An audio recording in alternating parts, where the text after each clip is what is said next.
부자 아빠, 가난한 아빠, 로버트 기요사키, 샤론 레흐트. 나에게는 아버지가 두 분 계셨습니다. 한 분은 부자였고 한 분은 가난했습니다. 두 분 모두 사회생활에서 성공하셨으며 평생 동안 열심히 일을 했습니다. 또 두 분 모두 상당한 수입을 올렸습니다.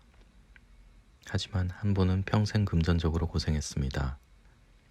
반면에 다른 아버지는 엄청난 부자가 되었습니다. 가난한 아버지는 이렇게 말씀하셨습니다. 돈을 좋아하는 것은 모든 악의 근원이다. 반면 부자 아버지는 이렇게 말씀하셨습니다. 돈이 부족하다는 것은 모든 악의 근원이다. 부자가 더 부자가 되고 가난한 사람이 더 가난해지고 중산층이 빚에 억눌리는 한 가지 이유는 돈 문제가 학교가 아닌 가정에서 다루어지기 때문입니다.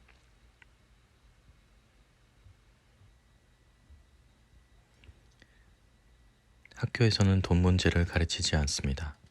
학교는 학문적 혹은 직업적 지식만 강조하고 금융 지식은 등한시합니다.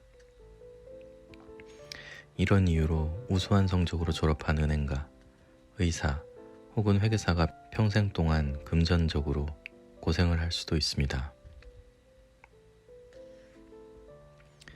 두 분의 강력한 아버지가 있었던 나는 두 분 모두에게서 많은 가르침을 받았습니다.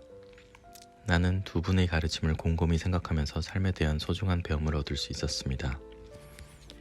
예를 들어 한 분의 아버지는 이렇게 말씀하시곤 했습니다. 나로서는 그것을 살 여유가 없다. 다른 아버지는 그런 얘기를 하지 못하게 했습니다. 그분은 내가 이렇게 말하도록 했습니다.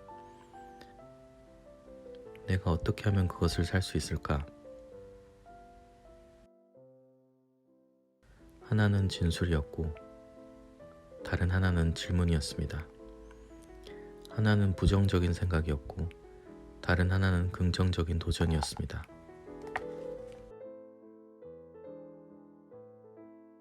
부자 아버지는 나에게는 그것을 살 여유가 없다라고 말할 때 우리의 사고는 멈춘다고 얘기했습니다. 반면에 내가 어떻게 하면 그것을 살 수 있을까라고 질문하면 우리의 사고는 움직이기 시작한다고 했습니다. 그렇다고 원하는 모든 것을 사라는 말은 아니었고 다만 그분은 가장 강력한 컴퓨터인 두뇌를 활용하라고 말한 것뿐이었습니다. 우리의 머리는 쓰면 쓸수록 더 강해진다. 그리고 그것이 강해질수록 우리는 더 많은 돈을 번단다.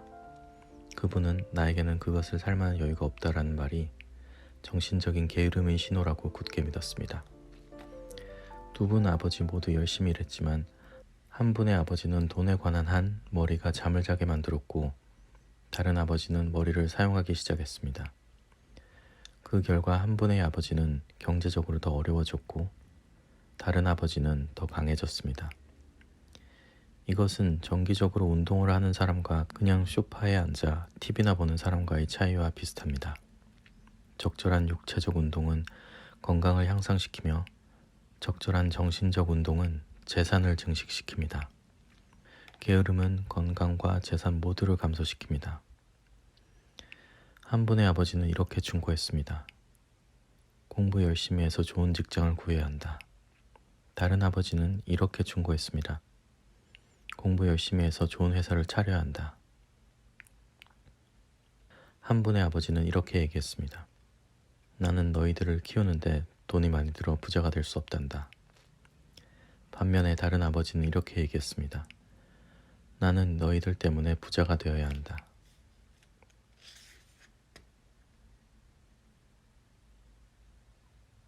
두 강력한 아버지의 영향을 받은 나는 사고의 차이가 삶에 끼치는 결과를 잘 볼 수 있었습니다. 나는 사람들이 정말로 사고를 통해 삶을 만든다는 것을 목격했습니다.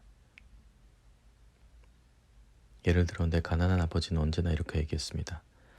나는 절대로 부자가 되지 못할 거야. 그리고 그런 예언은 현실로 나타났습니다. 반면에 내 부자 아버지는 언제나 자신을 부자라고 얘기했습니다. 나는 부자이고 부자들은 이런 일을 하지 않는다. 그분은 큰 실패 후에 알거지가 된 뒤에도 여전히 자신을 부자라고 얘기했습니다. 그분은 이렇게 말을 하며 자신을 격려했습니다. 가난한 것과 알거지가 되는 것은 서로 다르다. 알거지는 일시적이지만 가난은 영원한 것이다. 어렸을 때 아버지가 둘이었던 나는 어떤 사고를 선택해야 하는지 깊이 생각했습니다. 나는 누구 말을 들어야 하는 걸까? 부자 아버지인가? 아니면 가난한 아버지인가? 두 분 모두 교육과 배움을 아주 높이 평가했습니다. 하지만 무엇을 배워야 하는지에 대해서는 의견이 달랐습니다. 한 분은 내가 열심히 공부해서 교수나 변호사, 혹은 회계사가 되거나 혹은 경영대학원에 가서 MBA를 취득하기를 원했습니다.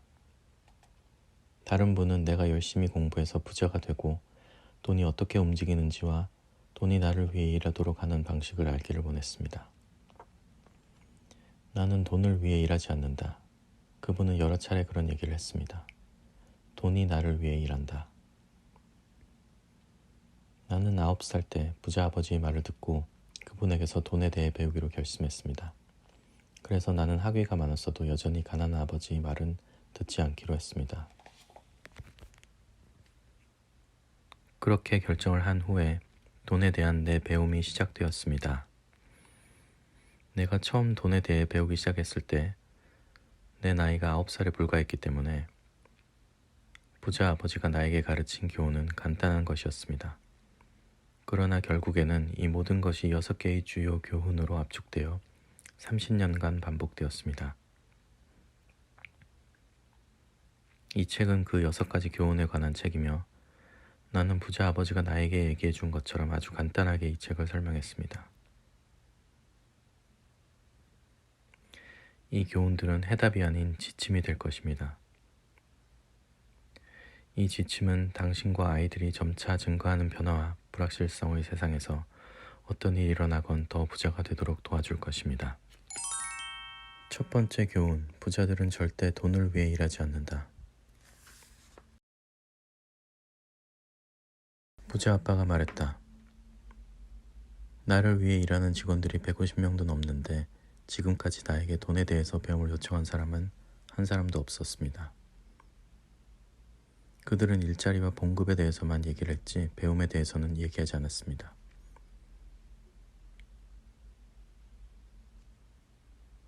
그래서 대부분은 좋은 시절을 돈을 위해 일하면서 보내고 자신들이 무엇을 위해 일하는지는 제대로 알지 못했습니다. 월급이 작다고 탓하기보다는 자신의 관점을 바꿔야 합니다. 고용주를 탓하고 고용주가 문제라고 생각하지 말아야 합니다. 고용주가 문제라고 생각하면 고용주를 바꿔야 합니다. 그러나 나 자신의 문제라고 생각하면 나 자신을 바꿀 수 있습니다. 그래서 무언가를 배우고 더 현명해질 수 있습니다. 대부분의 사람들은 다른 사람은 변하기를 원하면서 자신은 변하려 하지 않습니다. 다른 사람보다 자신을 바꾸는 것이 더 쉽습니다. 고용주가 문제라는 태도를 버리지 못하면은 대부분의 사람들은 직장을 그만두고 다른 일자리를 찾습니다. 더 좋은 기회, 더 많은 보수를 찾습니다. 그들은 새로운 일자리나 더 많은 보수가 문제를 해결할 거라고 생각하지만 대개의 경우 그런 식으로는 문제가 해결되지 않습니다. 대부분의 사람들은 그렇게 합니다. 자신과 가족들이 금전적으로 고생할 것을 알면서도 어쩔 수 없이 적은 월급 봉투를 받습니다. 그들은 더 많은 보수가 문제를 해결할 거라고 생각하면서 봉급 인상을 기다립니다. 대개는 그렇게 받아들이고 일부는 부업을 하면서 더 열심히 일하지만 역시 보수는 얼마 되지 않습니다. 그럼 어떻게 해야 문제를 해결할 수 있나요? 나는 부자 아빠에게 물었다. 부자 아버지는 내 머리를 가볍게 토닥거렸다. 머리를 써야 한다. 첫 번째 교훈, 부자는 절대 돈을 위해 일하지 않는다. 내가 가르치고 싶은 것은 돈의 힘을 정복하는 것에 관한 것이다. 부자 아버지는 말했습니다. 너희는 지금 삶의 중요한 교훈 하나를 보고 있다. 그 교훈을 배우면 자유롭고 안정적인 삶을 즐길 수 있고, 만약 그것을 배우지 못하면 이 공원에서 소프트볼을 하고 있는 대부분의 사람들과 비슷한 처지가 될 것입니다.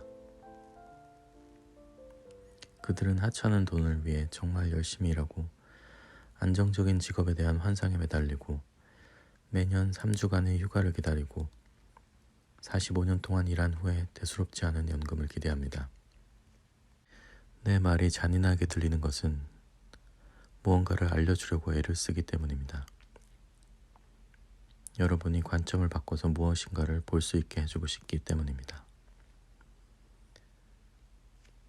내가 가르치고 싶은 것은 돈의 힘을 정복하는 것에 관한 것입니다.